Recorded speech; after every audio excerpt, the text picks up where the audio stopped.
Bienvenidos al curso de familias en Revit 2015. Vamos a comenzar con una pequeña introducción breve para todos aquellos que no estén al tanto de qué es esto de las familias y esto de los componentes en Revit 2015. Vamos a hablar primeramente de tres temas.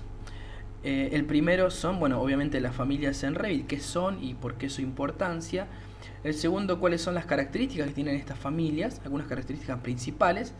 Y el tercer tema van a ser las familias paramétricas, a qué se refieren, y no paramétricas. Vamos a comenzar con el tema 1, las familias en Revit.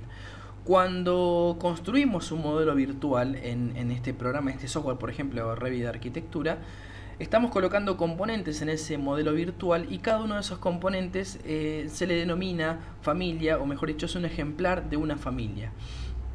Hablamos de que todos los componentes de la construcción son básicamente el ejemplar de una familia, desde los elementos como pueden ser columnas, vigas, mobiliario, pero también las cotas, los textos, las etiquetas, los rótulos para las láminas, todos esos son componentes o ejemplares de una familia en particular. Controlar básicamente la creación o la edición de esos componentes va a hacer que nosotros podamos controlar nuestros diseños y mejorarlos. En una construcción virtual nos vamos a encontrar con dos grandes grupos de familias. Por un lado están las familias del sistema, que son algunos componentes que no podemos editar su forma intrínseca, solamente podemos, alterar algunas de sus dimensiones o de sus propiedades. Y por otro lado hay un grupo de familias o de componentes que son cargables, es decir, se pueden crear fuera del entorno del proyecto y luego se pueden compartir con otras personas y se pueden insertar dentro de distintos proyectos. También tenemos una jerarquía o también llamada clasificación. La primera gran jerarquía o gran clasificación son las categorías. Cada componente en un modelo virtual, particularmente en Revit, tiene una categoría asignada, pueden ser muros, pueden ser puertas, ventanas, suelos, etc. Luego de esa gran clasificación viene justamente la familia en sí, el nombre de la familia, y a partir de ahí tenemos lo que sería el tipo de la familia, es la tipología que agrupa o es común a varios ejemplares, que básicamente siempre está definida por sus dimensiones. Si tenemos una abertura de aluminio, por ejemplo, tendremos la primera categoría que es, por ejemplo, ventanas, ¿sí? Luego tendremos la familia que es ventana de aluminio y un tipo que puede ser, por ejemplo, la de 1,10 m por 90 centímetros y otro tipo que puede ser la de 50 centímetros por 60. El segundo tema sobre el que quiero hablarles es acerca de las características o algunas de las características que tienen las familias. Vamos a encontrarnos con dos grandes grupos de componentes. Por un lado están los componentes que son de tipo 2D, llamados en el software componentes de detalle. Todo lo que ustedes vean o encuentren que se refiera a detalle hace referencia a que es 2D, dos dimensiones. Y luego tenemos los componentes 3D, que en este caso pueden ser, que tienen geometría asociada. Y ahí yo puse flexibles, pero en realidad los componentes 2D también pueden ser flexibles. Los componentes 2D están asociados básicamente con lo que conocemos como bloques en AutoCAD, solamente que en este caso en Revit se pueden flexar, se le pueden colocar restricciones y a esas restricciones asociarle parámetros y uno puede ir modificando esas etiquetas o esos bloques 2D de manera de adaptarlos. Van a ver que eso es muy sencillo.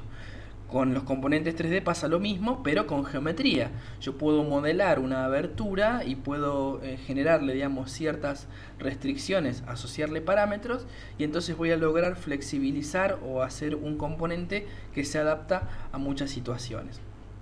La otra característica que es principal en este software es que las familias tienen información, se les puede agregar o asociar a un componente información acerca de sus dimensiones, información acerca de sus propiedades, información acerca de sus materiales o del fabricante o datos técnicos, etc.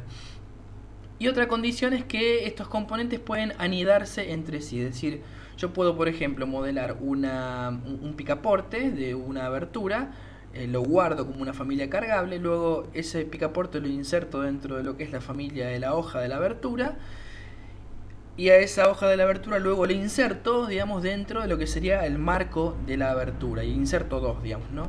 Entonces estoy creando un elemento que es un poco más complejo a partir de la anidación de otros elementos más simples.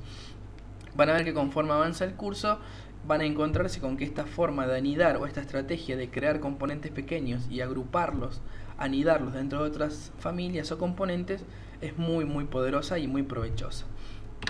El tercer tema y el último que quiero hablarles es acerca de las familias que son paramétricas y las que no son paramétricas. Cuando les comento acerca de que son paramétricas, piénsenlas como que son flexibles. Yo puedo asignarle unos ciertos parámetros y esa familia puede cambiar, digamos, ¿no? Aunque en algún caso un parámetro puede ser una información y no necesariamente cambia de forma el componente, pero está asociado más lo paramétrico y no paramétrico al cambio en la forma o en una posición. Puede haber casos, incluso comunes, digamos, en que las familias podrían no ser paramétricas. Vamos a pensar, por ejemplo, en el caso de un fabricante de aberturas de aluminio, una fábrica chica, y de pronto ese fabricante tiene 3 modelos de aberturas, digamos, ¿no? Fabrica solamente 3 tipos de aberturas. Entonces, si yo creara una familia que fuera paramétrica, que yo pudiera colocarla en el proyecto y le pudiera dar infinita cantidad de dimensiones, no tendría sentido, porque cuando yo quiera ir a comprar esa abertura al fabricante, el fabricante solamente tiene 3 productos en su catálogo. Entonces, en ese caso, quizá esa característica de que sea flexible y se adapte no sirve, digamos, ¿no? Está condicionada a solamente 3 tipos de la familia. Un caso más concreto todavía es el de, por ejemplo, artefactos sanitarios. Me puedo encontrar con un fabricante que de pronto desarrolle un producto que es único en cerámica, y ese va a ser el único tipo de esa familia. No voy a poder, digamos, deformar el pie ni la altura de eso, porque el fabricante hace ese único elemento. Y luego, por ejemplo, hace un inodoro, una línea de inodoros. Y bueno, esas familias van a estar constituidas por una sola geometría que no va a ser paramétrica, no va a ser flexible, justamente porque el fabricante tiene un número limitado de elementos en su catálogo. Y por último tenemos lo que son la visibilidad de los componentes y las fórmulas. Yo puedo crear una familia que tenga anidados otros componentes, o que tenga, por ejemplo, partes entre sí, y puedo ocultar o mostrar ciertos componentes de la familia con parámetros, digamos, ¿no? Entonces, por ejemplo, si yo tengo una etiqueta que muestra el diámetro de una cañería y muestra el largo de la cañería y muestra la altura a la que está la cañería, yo puedo hacer un parámetro para apagar y prender ciertos textos, y esa familia, digamos, funciona, o me funciona en este caso, para adaptarse a distintas situaciones. Y lo de la fórmula, justamente porque en algunos campos de la familia se pueden crear fórmulas para calcular ciertos valores que son de interés. En el caso de una abertura, por ejemplo, si yo tengo las medidas del largo y el alto del vidrio de esa abertura, podría crear un parámetro llamado, por ejemplo, superficie de iluminación o de ventilación, y podría, con una simple fórmula, una multiplicación, obtener información de ese componente. Y si ese componente luego se coloca en el proyecto y es flexible, esa fórmula, digamos, va a ir cambiando en función de esas dimensiones. Eso es un poco el pantallazo que les quería comentar acerca de lo que son las familias, sus características principales. Y bueno, con esto concluimos un poco la introducción y vamos a dar paso a lo que son directamente los videos, las lecciones de aprendizaje concretas de las unidades del curso.